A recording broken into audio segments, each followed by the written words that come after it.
expose the dirty underbelly of a drug racket that thrives undeterred in all major cities. It's business, you see, because nowadays money is all that's required in the world. If you have money, you have everything. And children are easy to target because they are not sensible as of now. We discovered that buying drugs has become as easy as shopping online. ऐसे मजे में P लिया। मैं fruit पीता था tube. मेरा प्यार ना मुझे भी दिमाग में चलने लगा, धीरे धीरे बीड़ी सिगरेट गांजा वांजा सब सीख गया। कपड़े से गीला करके पीते सुनते थे। And now we discover that actor Kritika Chaudhary, who was murdered, was killed by a drug dealer for a mere 6,000 rupees. For a mere 6,000 rupees that she owed because she used to take drugs on credit. That's the reason she was killed and brutally murdered, because she did not return that amount of money to this alleged main accused Shakil Khan, who was also arrested in another case of consumption of narcotics last year in the month of August and released in the month of November. After over a month of strenuous investigation, they have been able to crack the case. We have arrested two people, one Mr. Shakil Khan, aged 33 years, and one Basu Makam Das, aged 40 years, and they have been remanded to a 7-day police custody by the court. Not just in Mumbai, Hyderabad has also seen more crackdowns by law enforcement agencies. On a daily basis, several number of cases are being busted in Hyderabad. In fact, this is news that we're getting today. DRI has seized 579 kgs of ganja from Hyderabad. There are drug peddlers in your backyard who are targeting your kids. There are dealers in your city who would even resort to murder for money. So our big question is, how can we root out this menace? Mirror Now report. Last week, we spent a couple of days talking about the drug problem, where we discovered that dealers were selling drugs to our children in their school compounds and their college compounds. The drug problem is getting much, much worse. We now discover that the actress and the model who was killed some time ago in Mumbai was killed for a mere 6,000 rupees because she owed her drug dealer 6,000 rupees. He killed her by beating her over the head with a knuckle duster, which is a metal piece worn over the knuckle, which means that he had obviously walked into her house that day to either collect money from her or cause grievous harm for 6,000 rupees. The question we have to ask ourselves tonight is this. A, we are worried that our children might come in contact with drugs. Secondly, we are worried our children might turn into addicts. Thirdly, we now have to worry that these drug dealers who have absolutely no conscience are open to beating someone to death over 6,000 rupees. How safe are our children tonight? That's the question we're asking on Mirror Now. Joining me on the show to help us answer that question, Narendra Taneja, national spokesperson of the BJP. Ramakanth Gaur is a senior advocate with the Supreme Court. Dr. Harish Shetty is a senior psychiatrist. Dr. Deepak Raheja is the director and the chief psychiatrist at Hope Care India. Dhanraj Vanjari is a retired assistant commissioner of police, joining me in Mumbai. We also have a recovering addict who joins us from Pune, and Deepak Nair, who's a concerned parent. I'm going to start with Dr. Harish Shetty. Dr. Shetty, when someone gets hooked onto drugs, the lies and perhaps also then the debt tends to come with that problem. The scary part for us today, when we looked at this information, that this actress was killed for 6,000 rupees, which means that as parents, we have so much more to worry about than just simply the addiction. Absolutely. I think the debt depends upon which drug you're using. If you're using a high-end drug like cocaine, MD and meth are now very cheap, ecstasy, LSD, then you are sure that you will go into debt. But if you're using cannabis, there's no debt. People are willing to give you free of cost. And what happens is the peddlers are also desperate. Most of the peddlers are addicts themselves. And so they need that money to sustain their own substance use. So what is very important is there's a lot of angst across the country, there's a lot of irritability and anger, there's a lot of impulsivity, there's emotional blinding, and people are ready to kill for a few thousand rupees. So it adds a new dimension to the entire phenomenon of substance use, crime and violence. So where is the angst coming from though, Doctor? I think we are all trying to live a century in a decade. We're all running around. We all are, as kids are attending 3 schools, their own school, the tuition classes and the mother school. Adults are really working 12 to 14 hours a day, and you journalists are also working long hours. So the amount of time required for people to meet each other is very less. So there's globalization, there's a change in the institutions in the country, there's rapid social change, and that's where the angst comes from. And in a city which is a pressure cooker city or a melting pot or city, women and men are living alone, struggling to become actors, actresses, struggling to work in financial companies, in corporates, and there's a lot of loneliness, there's a lot of disconnection, yes. And substance gives them an ecstatic high which they are looking for all the time. Well, I want to bring in the retired police officer on the panel. Dhanraj Saab, tell me this horrendous piece of information, that these 2 people went to her house, and apparently information now tells us that they were visiting on a regular basis, threatening her, demanding money. They went to her house with knuckle dusters in their pockets, which is what they used to kill her, for 6,000 rupees. Crime, drug-related crime, has it gotten worse? Is it of concern? Should we all be very worried right now? No, drug-related crime has got worse. That the prima facie scenario of this case. But there might be some other dimension, because one story is such that these 2 drug peddlers went in the room along with the victim. Another story is the victim visited the place and they found the door was open. Means that includes whether the victim was already under addiction and consumed the drug, and she was not aware whether the door to be locked or otherwise. Then inside, what might have happened? There might be some scuffle, there might be some illicit demands. Something must have happened somewhere. It's not only matter of 6,000 rupees, because she is an actress and they know that one or other day she can pay. And under what circumstances would 2 drug dealers walk into someone's house with knuckle dusters in their pockets? What are knuckle dusters used for, if not to cause physical harm? Yeah, very right you said. That can lead to any third dimension to this case. Because if you consider the past of the victim, she was already a divorcee before few years. That too, her husband was not a proper person. How is that relevant? He was, because that might be the thing, or she might be having something related to somebody, which if she discloses, then somebody make use of these drug peddlers and ask them to kill, supari killing sort of things. That dimension is also a possibility. What is happening as on today, when I spoke to some of the police officers involved with investigation, they said, confirm, we cannot say with any one dimension. Only 6,000 rupees are cause of murder. They have confirmed that these 2 people were in fact supplying drugs to the victim. They were regularly supplying. They were regularly supplying. They were her drug dealers. Yes, they were drug dealers. She used to buy it because she has reason to be under depression and frustration. So, in order to come out of it, these 2 people were known. And some way they were known to her. That's why they had easy access. Now, as per the statement of that chowkidar, the guard over there, security guard, he says that they were coming over there. So, to come back to the larger conversation we're having, Dhanraj Saab, as parents, if there are drugs being sold right now in school compounds, which we have proven that these drug dealers have now made young students up to the age of 13 and above their targets. These are obviously very dangerous people, whether it was Supari, whether it was any of the other 4 or 5 instances that you pointed out. These are dangerous people who showed up to hurt this person in cold blood. We do not want our children in any way coming in contact with these people. The cold blood has one more dimension, because these drug peddlers themselves are also a drug consumer. They also consume the drug. So we cannot say that their psychology was as normal of a normal people.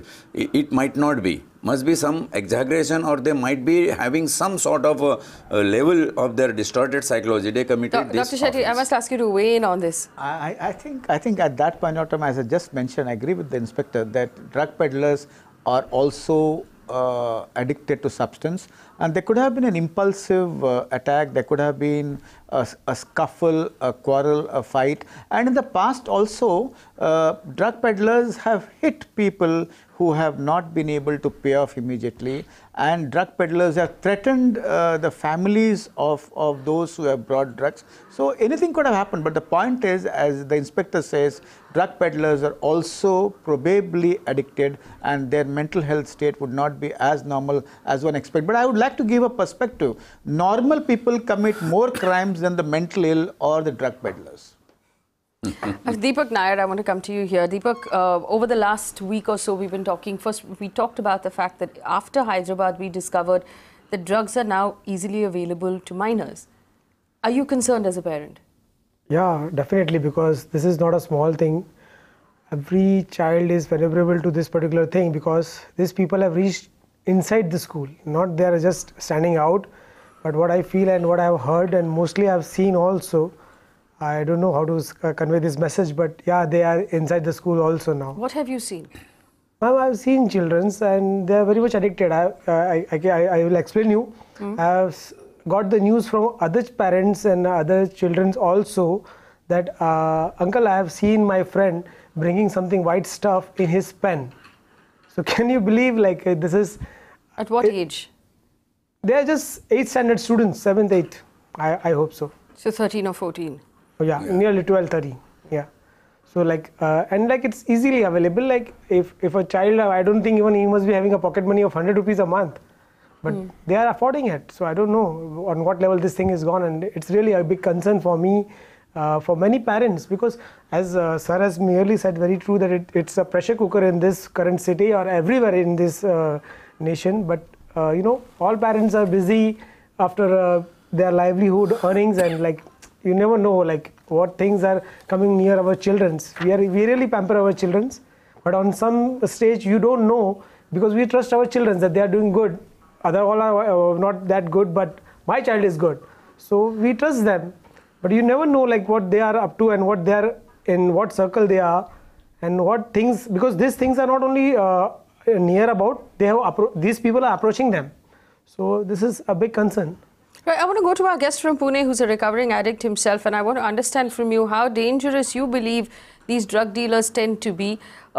Is the case here where we're talking about the actress who lost her life to her drug dealers, is it a one-off, or did you at some point face this kind of danger as well? Hi, thank you for having me here. No, I have not faced such threat from any drug peddlers in my life. I've done all kinds of drugs, and I've known all kinds of people who sell drugs in Mumbai, from people who have been very dangerous. But I've never felt threatened. After I've been into recovery in Muktangan, and after like a year or two I've been sober, I've never got any calls from any drug dealers who've been asking me for money. And I've also taken Were you making like all of your payments on time, or were you at any point in debt to a drug dealer? I was in debt. So I was in debt with drug peddlers, but they would never come to my house and ask me for money.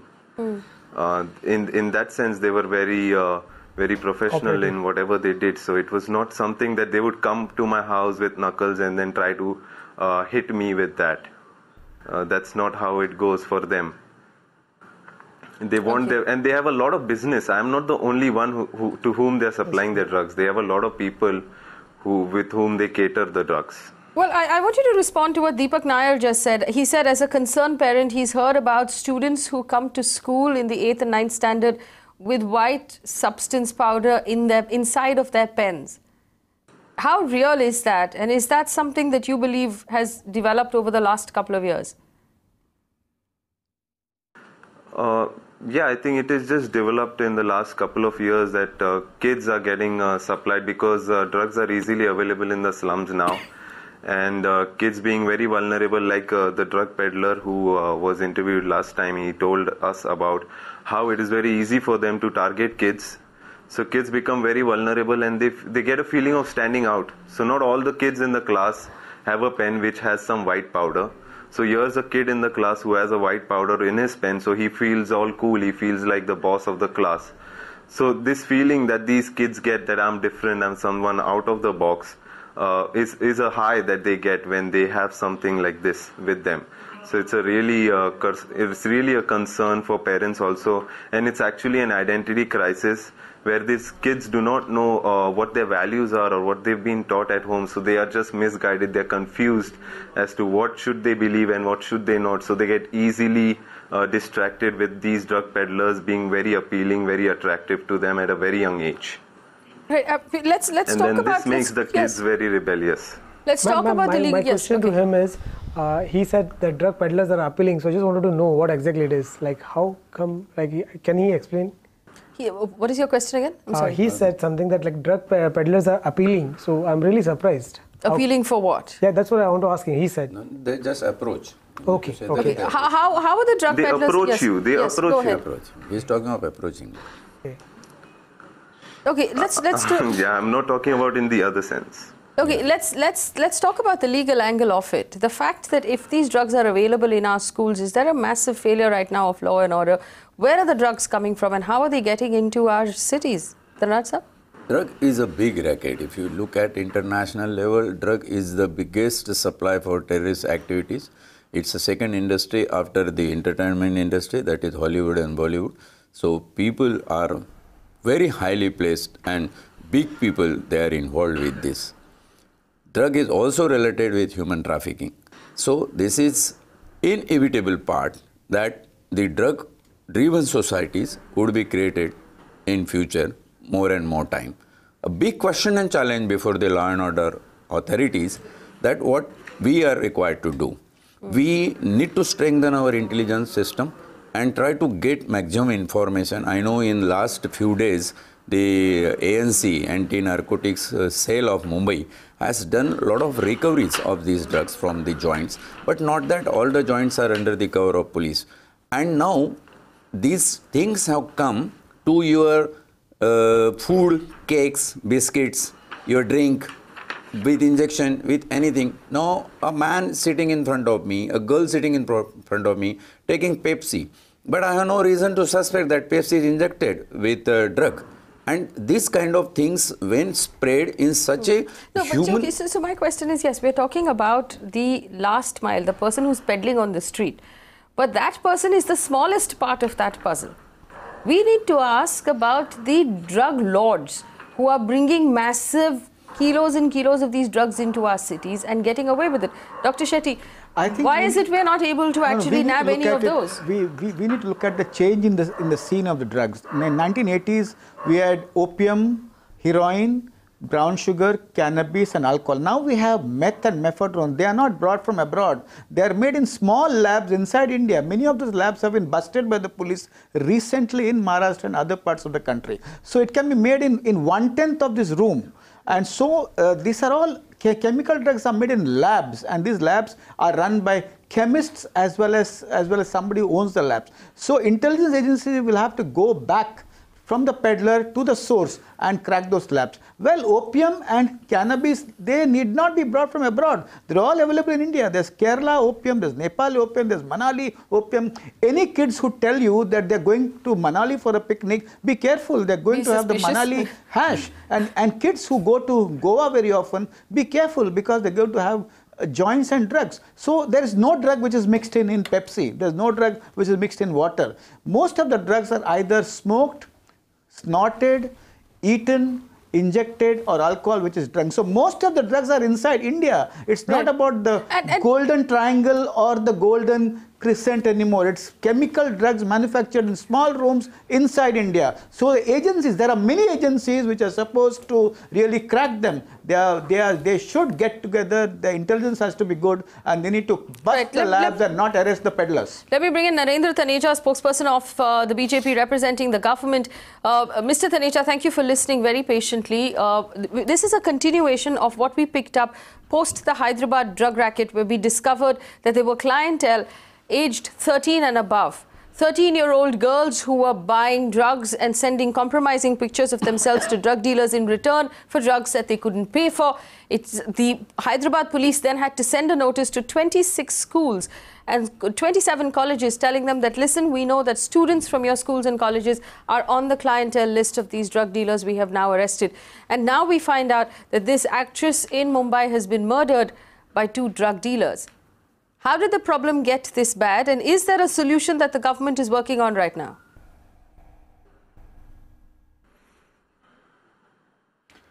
Well, I've been listening to, my co-panelists very carefully. I mean, no doubt about it, it's a very serious problem. It's a law and order issue. It's a social problem, and it's something, we need to address, even more intensely for the simple reason because we were talking about our children, our future of our children. So I absolutely share the concern, and at the same time we talk about Hyderabad and all that. In our structure, of course, the state governments are responsible for law and order, and they all have their own respective department and policies, and they also go about depending on the ground realities there. For instance, Punjab, the situation is very grave, and the whole country knows about it, and the similar situation in several other parts of the country. But the government, both at the center, is constantly in touch, and you are doing a very good job that creating this awareness, and the government at the center coordinating even more closely and more comprehensively the various states that how do we go about it, including states where drug menace is being talked about internationally, such as Punjab.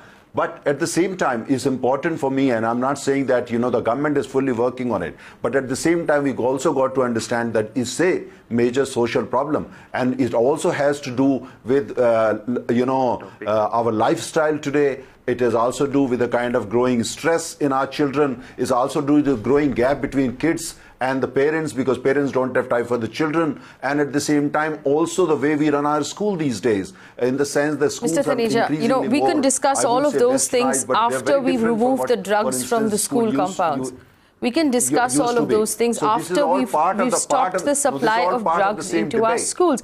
Let's stop the supply of drugs into the schools first, and then we can talk about whether or not we're asking our children how their day was over dinner. Then we can talk about all of the other softer problems that we have. But my biggest problem right now is that the drugs are available in the schools. We have a parent sitting right here who tells us that children are bringing drugs into classrooms to show that they are cool. Now, if we're not able to stop that, let's not waste any time talking about whether or not we have constructive and healthy relationships with our children.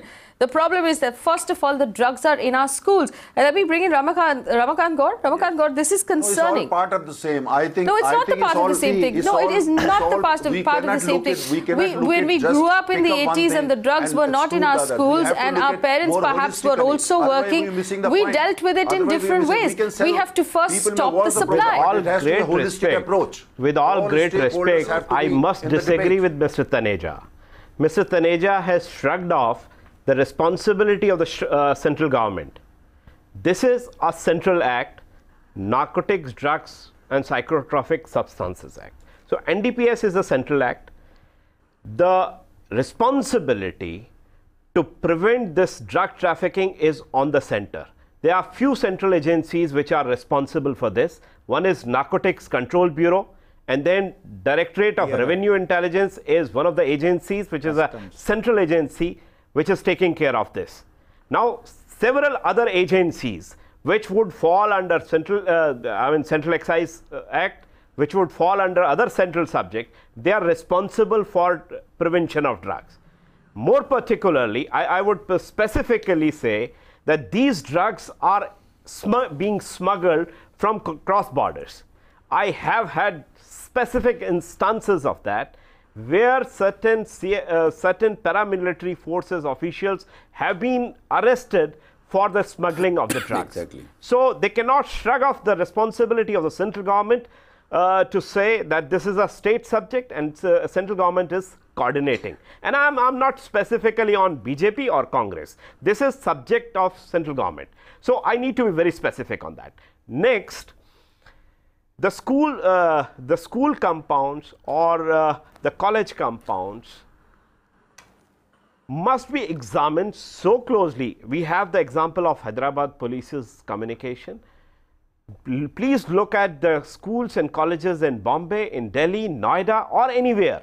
You can see the drug peddlers' racket is really prevailing, and it is happening right under the nose of the local administration. If it is being smuggled, what is DRI doing? What is other NCB doing? So large consignments are not nabbed. Major mafia are still beyond their clutches.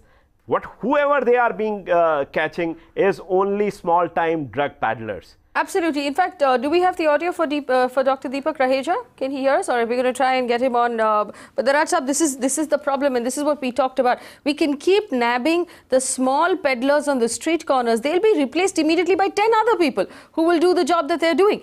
Unless, and when was the last time we read about a big drug lord who was actually bringing the drugs into the city or manufacturing the drugs actually being nabbed, or anybody within the system who was allowing this to happen? We haven't read about any of that. Why haven't we, and how deep does the corruption run? Because we are unable, the enforcing agencies are unable to reach on that level. I will quote a specific example of Solapur drug racket when about 3,000 crores rupees drug haul was unearthed by Thane Commissionerate. In that case, I tell you, there are some Kulkarni, actress, Hollywood, Bollywood, these people are involved. They are already out of India. And in that case, specifically, it is on the record. My psychologist friend was talking that it is being prepared and manufactured in India and it doesn't have any ramification internationally. But let me tell you, there were certain Americans who were supplying funds to the companies and factories over here in Solapur. If they can reach to that small place, you can understand the magnitude of this problem. This has to be tackled on international level. As my friend very rightly said, that there are so many agencies involved and we need to have a collective efforts for this. Moreover, this money from drugs going to terror is not a simple thing. It's not a simple thing. It is very easy. The person who is consuming, a young boy is consuming drug, to sweat away with his psychology and make a terrorist out of it. We have cases and we have things like Kasab and all other things where these things are going on. There must be a collective efforts, that too on the national level. These small drug peddlers being arrested and this won't solve a problem in a big way.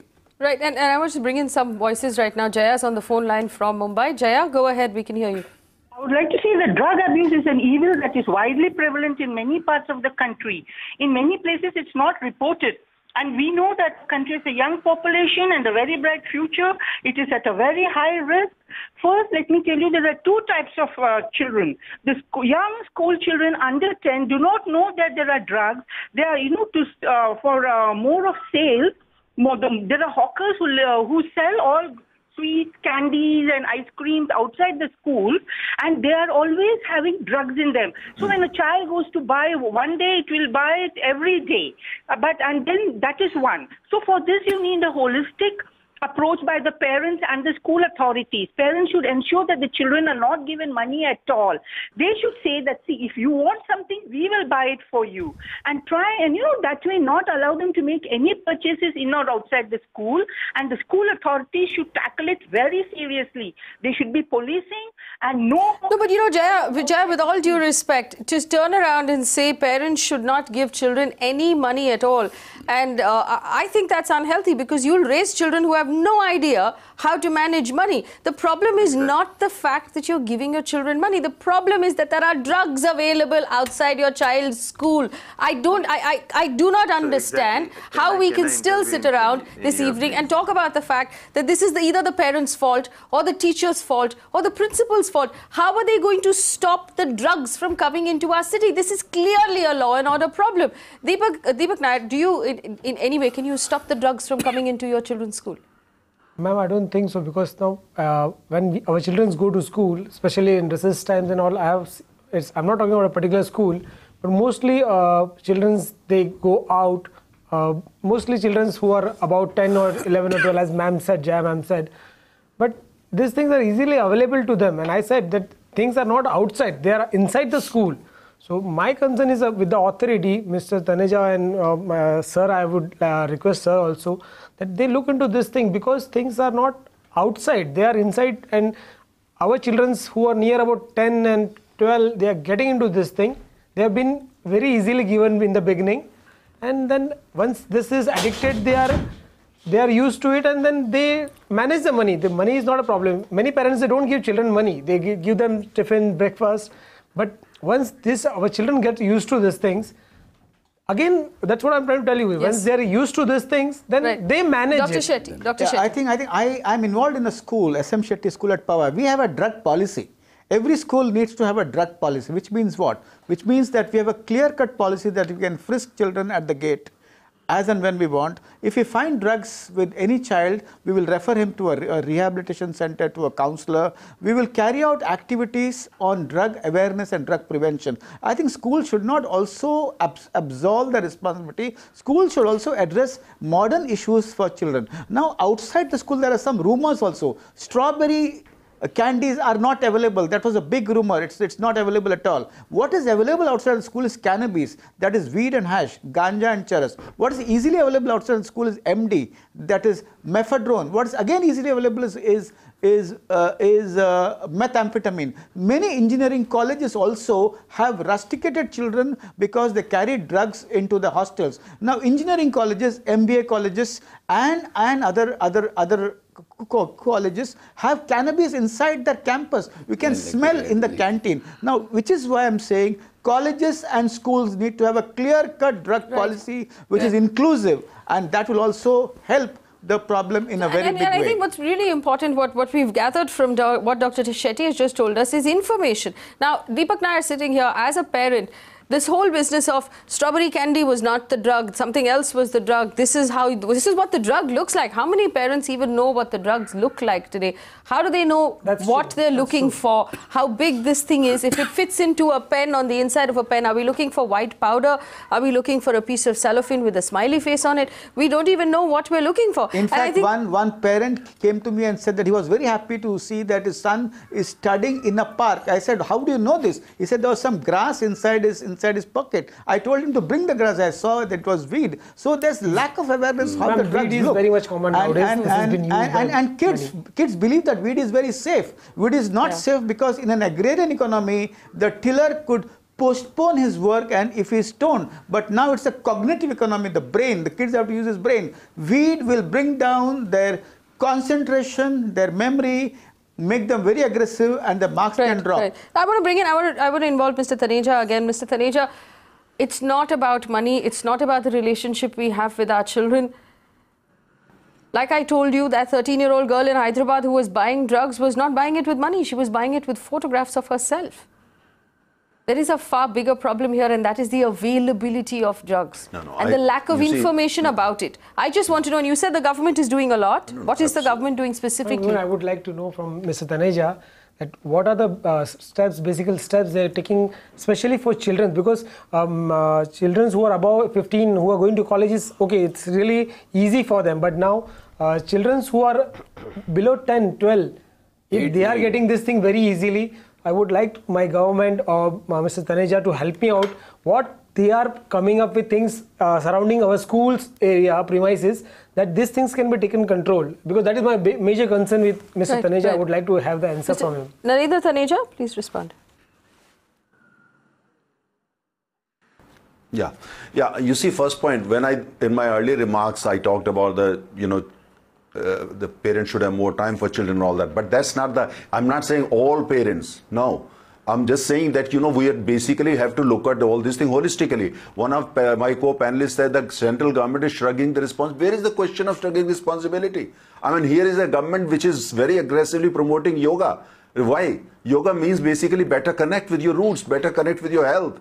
And also, what is your drug policy? Mr. Taneja, what is the drug policy of the government? In last 3 years, which smuggler you have?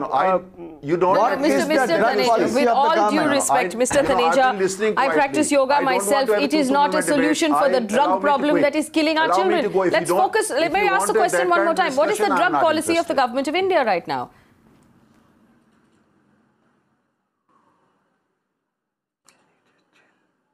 I don't think he has answered. You see, the drug policy is very different. Drug policy, as you know, is about medicines and all that. No. We're talking about substance. You're trying to divide We're it. talking about addictive substance. Okay, narcotics. What is your policy on narcotics? Let's use the correct terminology in order to get the answer that we want. What is the policy of the government right now on information for parents in schools, which we've discovered is absolutely important, and the actual sale and distribution of narcotics in our cities? You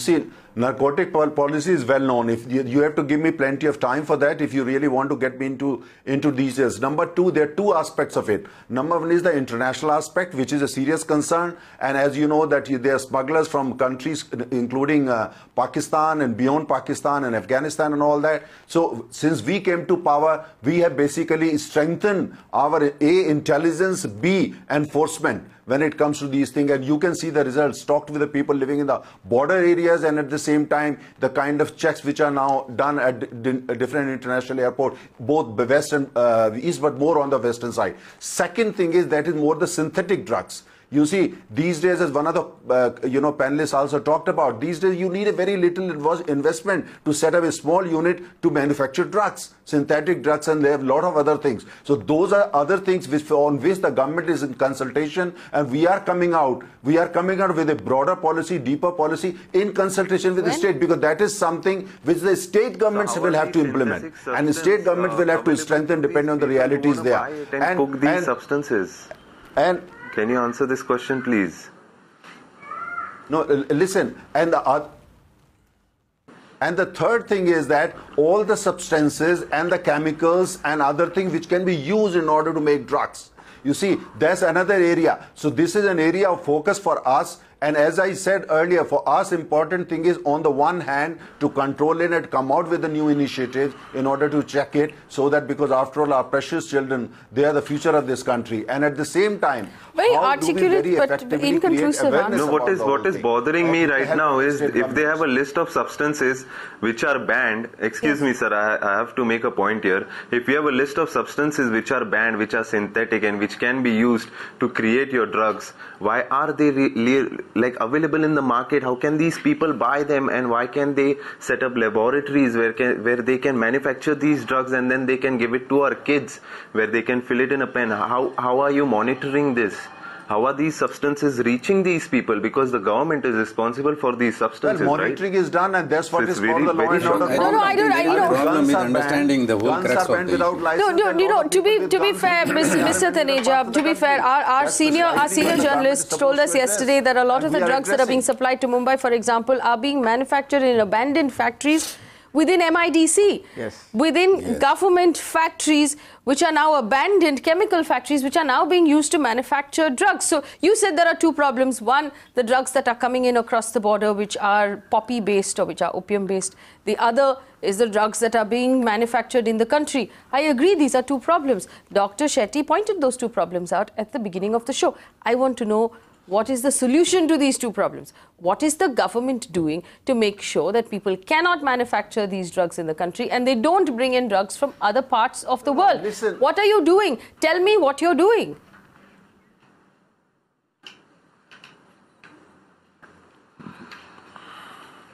Are you asking me? Yes, I am. Yes, no.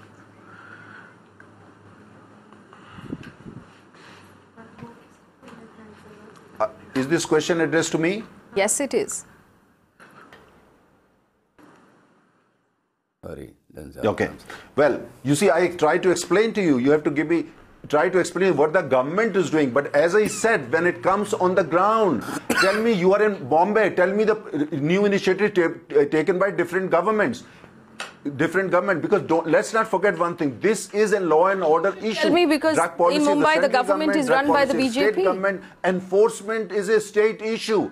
I mean, it's very easy to sit in a program anchor and do the punching of the central government. If that's what you want to do. No, so let's talk about the state government. Then the state government in the state of Maharashtra is run by the BJP. You want to talk about the state government? You talk about the state government. You're being very vague. No. And so if you want to do the government punching, BJP punching, if that is your objective, then it's fine. Go ahead and do it. Politics. But you have to listen law is like that. It's a social problem. You don't want to tell us about the policies that you have for such synthetic substances. We are not punishing you. Let me just point something out. If you don't recognize these two things, you only want to do the You haven't answered any of the questions. And let me go to Dr. Deepak Raheja, who hasn't spoken until now. Exactly, because he has no answer. Nobody has punched anyone. We have asked our questions very respectfully. Everybody has asked their questions with due respect. It's a social problem.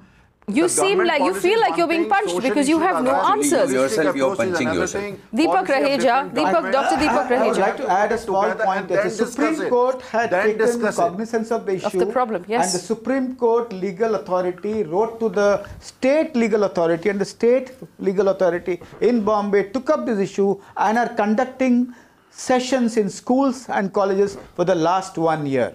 The Supreme Court also had taken very serious cognizance, and they have written to state legal authorities. I'm involved in this activity, and so these activities are happening. In Bombay, I would say that a lot of housing complexes have taken up this issue. They have seen that they have quarantined their entire building, they have quarantined the refuge area, and if they have found a student having a drug, they have gone to the parents, they have gone to the school and the college. So there is a lot of people's initiatives in Maharashtra and in the city of Bombay. But at the same time, Dr. Shetty, that Arun Devraj on Twitter has just said, one doesn't do yoga when there's a deep wound bleeding your leg out. You first stop that bleeding, you recover, then you start to do yoga. So yes, we accept that yoga might help recovery, and for those people who are recovering from drug abuse, but it's not a preventive. So the fact that you have a yoga program does not solve your drug problem. A new way of life. If yoga is good for health. Ridiculing yoga, drug is trying to become a way of life, gentlemen. On a national channel, it's just shameful. Well, no, hang on. What's shameful? Hang on. What is shameful? Hang on. What's shameful? That's what the yoga is about. If you want to insult yoga, ridicule yoga, and ridicule the government initiative on yoga, what kind of channel is this? I'll tell you what kind of channel this is. This is a channel that doesn't get that. You cannot don't deviate from the topic, Mr. Taneja. We will not criticize yoga. Low-hanging fruit tactics to deviate from the topic that you have not had an answer for the last 45 minutes. We've asked you simple questions. Now you're accusing me of belittling yoga. Nobody believes you. Nobody here has belittled yoga. There are doctors on this panel who are telling us that yoga has nothing to do with the solution that we're actually seeking. You are ridiculing the government initiative on yoga. I don't care. It doesn't solve my problem. I'm saying it has. Mr. Taneja, it does. You do if not you don't know, it does mean Let's ask the doctors. Let's ask the experts. Dr. Deepak Raheja, 1 second. Yoga plays a very important role in I would like to come in now. Please talk about drug abuse in schools and how the government when you don't have any response on drug abuse, you are talking about yoga. Dr. Deepak Raheja, I apologize for keeping you waiting for so long. Dr. Raheja? Topic given to me was say no to drugs. That was the topic. I feel, and that has not been discussed. I'm discussing the topic which was given to me. Say no to drugs. Dr. Raheja. I think it is. I've been hearing the interesting opinions and comments of my co-panelists. I think I have a point of view here that anyone who is participating in this debate should understand clearly that this is not about any punching, this is not about having any sides. I think we are dealing with a very tenacious, very relevant and very important issue. The future of the country is at stake, the future of our children is at stake, and I think if there are law enforcement agencies, if there are various departments which are responsible for controlling, which are responsible for making sure that these drugs are not available. So the point that is being repetitively rubbed across that drugs are available, and it is a very serious problem that they are not just available, They are rampantly available, and they are being sold, they are being marketed, they are being thrown out in the society by a very, very intricate system where the dealer would use probably better tactics than what is being taught in a lot of B schools. They know how to be able to dole out drugs for free. They know how to be able to entice a customer, how to make a client, and like we've discussed even in the last program, making and getting a young kid who is not still very mature hooked to a drug is probably a customer for a long time, if not for life. So I think it is very important that we wake up to this fact. It is very important that the agencies which are responsible understand that there has to be zero tolerance. Now, this is not an issue where you can get away by saying that something is being done, or yes, I mean, I appreciate yoga may be one way which can help people, but we do need to wake up to the fact that availability of the drug today is rampant. Now, let me just take it back in time and give you an example.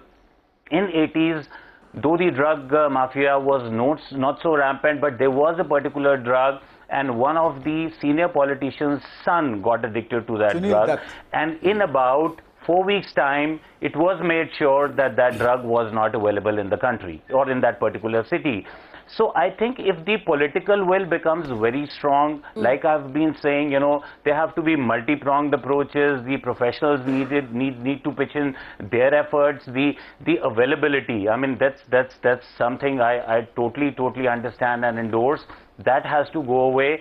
And then the various facets, the whole lifestyle. I mean, we are talking about drugs here, and we don't realize that the mechanism by which a young kid uses a mobile phone and the kind of site that he goes to and the kind of chemical reaction that this exposure has in the brain also works through the same dopaminergic reinforcing mechanism that also a lot of drugs work with.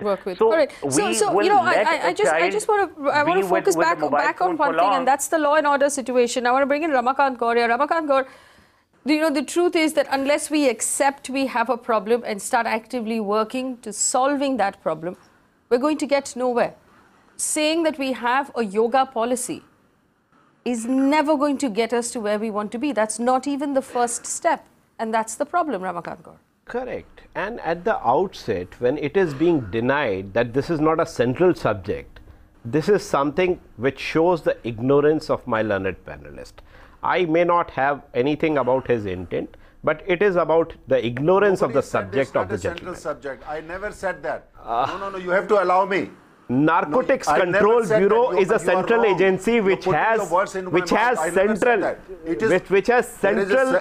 offices all over the country. It's a central subject. Directorate of Revenue Intelligence. And I never said Mr. only Taneja, yoga will solve have it. the patience. You are twisting the facts. If that's what you want to do in order to punch the government, you don't want to let anybody talk. Gentlemen, this is your problem. One second, I want to bring someone in right now. Just one moment, Mr. Taneja, this will be a useful voice to listen to. Keith Sanchez, who's called in from Mumbai, is the ex-director of the Narcotics Control Bureau. Mr. Taneja. I never said that. All right, Mr. Taneja, I want to... Mr. Taneja. It's all wrong things. You want to do the government punching? Do it. Nobody's punching the government. You don't have the patience to listen. I mean, please have the patience to listen. But he doesn't have the patience to listen because Mr. Taneja is now in the process of miking off from a conversation about the future of our children. I'm still going to listen to Keith Sanchez, who's called in on our phone line. He's the ex-director of the Narcotics Control Bureau. Keith, thank you for calling us. Mr. Sanchez, yes, people were asking, what is the NCB doing? Do you have an answer for us? Yeah, you see, one of the panelists has said that the NCB and DRI are doing nothing about things. Now, the problem we are facing right now is the peddlers and the pushers, which are contaminating our entire younger generation. You understand?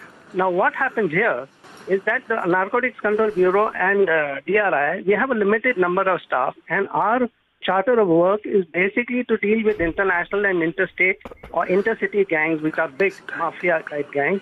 And we are doing a very good job, but we don't come on to the... nobody knows about because our seizures are very few and far between. But a lot of gangs have been busted. You can always get the records from them. Yes. But what happens here is that the problem is on the field, on the roads. You understand? Now, I know for sure, because I'm also a faculty in the National Academy of Customs, Excise and Narcotics, and I train most of these officers. I know that on the road, the area police guys know the dealers. They know when to bust them, how to bust them. But the very fact that the drugs are still available to kids and teenagers is that somebody is not doing the job in the police department. It is very sure about that. Everybody knows about this thing. Now, the second point I'm trying to make here is that there are two issues in this drug menace. And what are the governments and international agencies doing about it? The fact is that everywhere across the world, the government and our government also is a part of the United Nations. We are signatories to a lot of conventions on drugs and controlled substances over the years, and we are one of the countries who have followed it very well. The fact is there are two areas of this thing, drug control. One is demand reduction and one is supply reduction. Now, the supply reduction is dealt with by enforcement agencies. Like we detect the drugs, we arrest the traffickers. In the supply reduction, there are three angles to it. The first angle is to intercept the drugs and bust the syndicates. The second angle is to seize their property. You understand? Confiscate it. And the third is very important, that we have identified a lot of chemicals which are used for making these drugs. You understand? And we have brought those under a regulation and control system. But the very fact that in spite of all these systems in place, we have drugs on the road, is that these systems are not, the drug traffickers have found ways around all these systems. Yes. Like, for instance, if they have to make a chemical drug and the drug formula is coming under the NDPS Act, they will tweak the chemical formation a little so that it falls out of the purview of the NDPS Act, the Narcotics Act. So this way. So let me 1 second. Let me just quickly bounce this off the Dhanraj Saab as well. So this is how it works. The Narcotics Control Bureau doesn't have the feet on the ground to actually check everybody on the street corners. The normal regular police should be able to do that. Of course. Is it not happening? Because what Keep is just telling us is that the police at the street corner is picking up bribes instead of actually picking up drug dealers. But the Narcotic Control Board has not busted enough labs and not busted enough gangs. Iqbal Mirchi also escaped the Narcotic Control Board. The point is it is easily available, which means the central agencies are not effective. If you consider local police, if you go by statistics, I have papers to show they have done their job. It's not that they are not doing. Main problem is it is narcotics, drugs and psychiatrics, NDPS, substances. These three type of substances, where you are going to check it. Are you going to stop menthol or methanol or ethanol in the chemical lab of a college or school? I am a chemistry professor turned police officer. I am telling you, if you see that world famous serial Breaking Bad, how nicely they have exposed the problem altogether. It's not a job of only one simple agency to talk about police and that to local level. PT peddlers they are arrested and the issue would be solved. Okay. No, it will never be. It will never be solved. I've run out of time, but I promise you that because this is something that keeps me personally up at night and it really scares me. Also one single concern that if this thing is such a big issue, what all of us are doing, like how as a parent I should be assured that our children will be safe out there. That's my very simple question. So what we will do is we will do a follow-up because we've run out of time.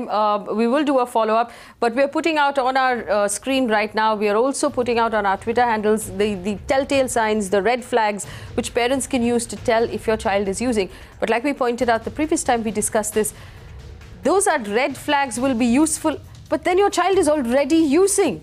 What are we doing right now to make sure that the drugs are not available? One red flag you missed is if a child is found with an eye drop without reason, he is taking the drug. If your child is found with eye drops without reason, and we should also know that what are the ways how these things are easily available. Whiteners, Fevicol, eye drops, cough syrup, all of these.